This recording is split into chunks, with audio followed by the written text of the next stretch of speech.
बिस्मिल्लाहिर्रहमानिर्रहीम। अस्सलाम वालेकुम नाज़रीन, आप यूट्यूब चैनल देख रहे हैं। मैं इमरान ख़ान हूँ। अडयाला जेल के बाहर आज फिर धरना होगा क्योंकि आज अदालती अहकामात के बावजूद मुलाकात ना करवाने का दिन है। यानी अब तो ये हम सबको पता है कि पाकिस्तान की मिलिट्री एस्टेब्लिशमेंट ख़ास तौर पे आसिम मुनीर के अहकामात की रोशनी में मुलाकात नहीं करवाई जाएगी। यानी जब आदमी मुश्किल में होता है या प्रॉब्लम में होता है तो वो कितना फ्लेक्सिबल हो जाता है, लेकिन जैसे ही उसे ताकत मिलती है और जैसे ही उसके बाद इख्तियार आता है तो एकदम वो शख्स जो है, नॉर्मली लोगों का ये रवैया होता है कि वो शख्स साथ ही फ़िरौन बन जाता है, साथ ही वो शख्स जो है वो जालिम बन जाता है। यानी मैंने ये एक दफ़ा नहीं कई दफ़ा देखा है। जैसे ही कोई डिक्टेटर प्रॉब्लम में आता है ना तो उसको जमहूरियत याद आ जाती है, वो अच्छी अच्छी बातें करता है, वो मुज़ाकरात की बातें करता है, वो हुब्बुल वतनी की बातें करता है। लेकिन जैसे ही उसे ताकत मिल जाती है और उसका अच्छा वक्त शुरू होता है या उसे ऐसा लगता है कि अब उसके लिए आसानियाँ हैं तो वो फ़िरौन बन जाता है। हमेशा डिक्टेटर यही करता है। फिर ना सिर्फ वो खुद धमकियाँ लगाता है, वो अपने टाउटों से भी धमकियाँ लगवाता है। अभी हाल ही में टाउटों ने धमकियाँ लगाने का नया सिलसिला शुरू किया है। कोई कुछ कह रहा है, कोई कुछ कह रहा है, ये हो जाएगा, वो हो जाएगा, ऐसे कर देंगे, वैसे कर देंगे जी। पहले तो हार्ड स्टेट थी, अब शदीद हार्ड स्टेट हो जाएगी। क्यों हो जाएगी भाई? हार्ड स्टेट करके आपने कौम का क्या बिगाड़ लिया है? या आपने कौन से झंडे गाड़ लिए हैं हार्ड स्टेट करके, जो अब आप शदीद हार्ड स्टेट करके आप झंडे गाड़ लेंगे? यानी हार्ड स्टेट ने जो किया वो हमने देखा, हमें याद रहेगा सारी ज़िंदगी। ख़वातीन को सड़कों के ऊपर घसीटा गया, बुज़ुर्ग ख़वातीन के ऊपर तशद्दुद किया गया, बेशुमार घरों की चादर और चार दीवारी का तकद्दुस पामाल किया गया, ख़वातीन और बच्चों को अगवा किया गया सिर्फ आइनी तरामीम के लिए। जबरी गुमशुदगियाँ पाकिस्तान में बढ़ा दी गई, बेशुमार की गई, पार्लिमान पर हमला किया गया, अदलिया और मीडिया को यरगमाल बना लिया गया। और आज एक टिक्कर भी मीडिया अपनी मर्ज़ी से अपने टीवी चैनल पे नहीं चला सकता, अखबारात अपनी मर्ज़ी से एक ख़बर नहीं लिख सकते।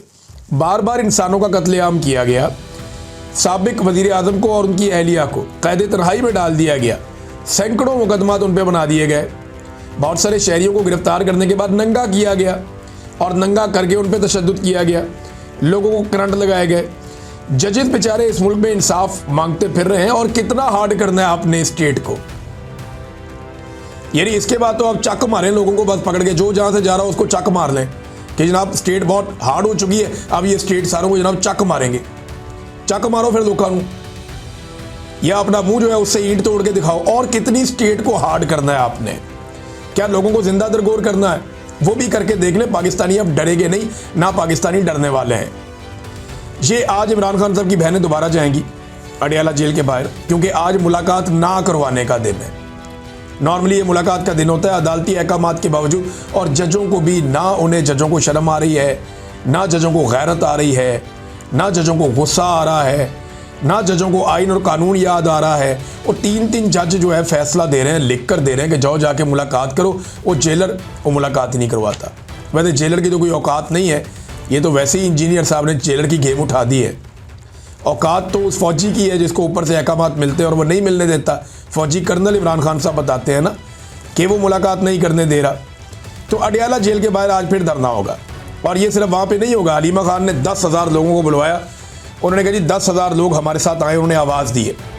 ये उस इमरान खान की बहनों ने आवाज़ दी है जो इस कौम के लिए जेल काट रहा है, और ये सारे जानते हैं कि वो कौम के लिए जेल काट रहा है। इमरान खान के लिए कौन सा मुश्किल था? वो दुनिया के जिस मुल्क में चाहता, जैसी चाहता ज़िंदगी गुजारता, उसकी एक झलक के लिए पाकिस्तानी तरसते रहते। पूरी दुनिया में उसका बहुत बड़ा फ़ैन क्लब है। वो सिर्फ क्रिकेट में कमेंट्रीज करता तो दुनिया की सबसे बड़ी सेलिब्रिटी बन के रहता, लेकिन उसने मुश्किल रास्ता चुना। वो अपने लोगों के लिए जेल में चला गया, और जेल में जाने के बाद वो तकालीफ बर्दाश्त कर रहा है। आज वो शख्स जो कौम के लिए मार खा रहा है, उसकी बहनों ने कौम को आवाज़ दी है कि 10,000 बंदे आओ। ये तो उन्होंने मिसाल के तौर पे कहा, लेकिन उन्होंने कहा बड़ी तादाद में बंदे आओ। अब देखना ये है कि आज के दिन में इतनी बड़ी तादाद में बंदे वो पहुंचते हैं, नहीं पहुंचते, क्या होता है। लेकिन अहकामात तो जारी किए गए हैं पार्टी की जानिब से भी कि लब्बैक कहा जाए। अब सिर्फ पाकिस्तान में नहीं, दुनिया भर के अंदर ये एहतजाज हो रहे हैं। बरतानिया में एक मरतबा फिर यहाँ पर बर्फ़बारी हो रही है। पिछले 2 दिन से मैं ये विटनेस कर रहा हूँ कि रोज़ाना बर्फ़बारी होती है बरतानिया के मुख्तलिफ शहरों में। वहाँ पर लंदन में, चाहिए मैनचेस्टर में, बर्मिंघम में, हर तरफ बर्फ़बारी का मौसम है, ब्रेडफोर्ड में। तो ये एक मरतबा फिर जो बरतानिया में पाकिस्तानी शहरी हैं वो कॉन्सुलेट्स के बाहर और जो एम्बेसी है उसके बाहर धरना देकर बैठेंगे, और इमरान खान साहब की बहनों के साथ इमरान खान के साथ इजहार यकजहती करेंगे। उसके अलावा ये एक प्रोग्राम डरबन में भी हुआ साउथ अफ्रीका में, उसमें ओवरसीज़ पाकिस्तानियों ने बड़ी तादाद में शिरकत की और वो भी अब स्ट्रीट मूवमेंट चला रहे हैं कि ओवरसीज़ पाकिस्तानी भी स्ट्रीट मूवमेंट के अंदर हिस्सा लेंगे। जबकि फ्रैंकफर्ट में, ये जर्मनी का शहर है, मैं यहाँ पे गया भी था, हमने यहाँ पे एक प्रोग्राम भी किया था, बड़े एनर्जेटिक लोग हैं। तो वहाँ पे जो पाकिस्तानी शहरी हैं वो भी इकट्ठे होकर जर्मनी में जो पाकिस्तान की कौंसलेट है उसके बाहर फ्रैंकफर्ट में एहतजाज करने के लिए जा रहे हैं। तो ये जनाब आज के जो प्लान्ड एहतजाज हैं वो ये हैं सारे के सारे। अब नाज़रीन, वज़ीर आला खैबर पख्तूनख्वा का जो दौरा होने जा रहा है सिंध का, उसके हवाले से भी कुछ डाटा आ गया है। ये दौरा किस नौइयत का है मैं आपको बता देता हूँ। ये 9 जनवरी को शुरू होगा, 4 दिन का दौरा है। 9 जनवरी को सुबह 9 बजे वाली फ़्लाइट है और इस्लामाबाद से कराची जाएंगे और ये 9 बजे से 11 बजे 2 घंटे की फ़्लाइट होती है। 12 बजे से 3 बजे तक इंसाफ हाउस में उनकी मुलाकातें हैं।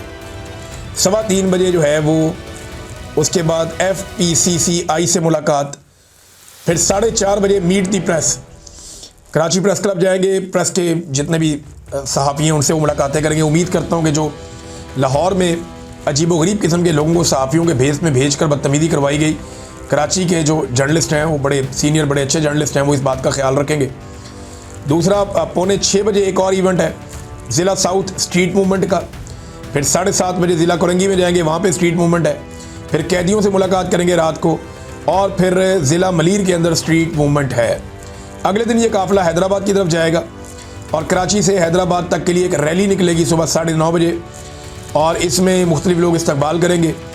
फिर कोटरी के अंदर एक स्ट्रीट मूवमेंट है, हैदराबाद हाई कोर्ट बार से खिताब है, हैदराबाद प्रेस क्लब के अंदर जाके सहाफ़ियों से खिताब है, फिर स्टेक होल्डर्स राउंड टेबल है, फिर पार्टी इजलास है इंसाफ हाउस हैदराबाद के अंदर, फिर ISF कन्वेंशन है, फिर हैदराबाद में स्ट्रीट मूवमेंट है, फिर सिंध काबीना का इजलास है और इसके बाद जनाब रात को कराची वापसी है।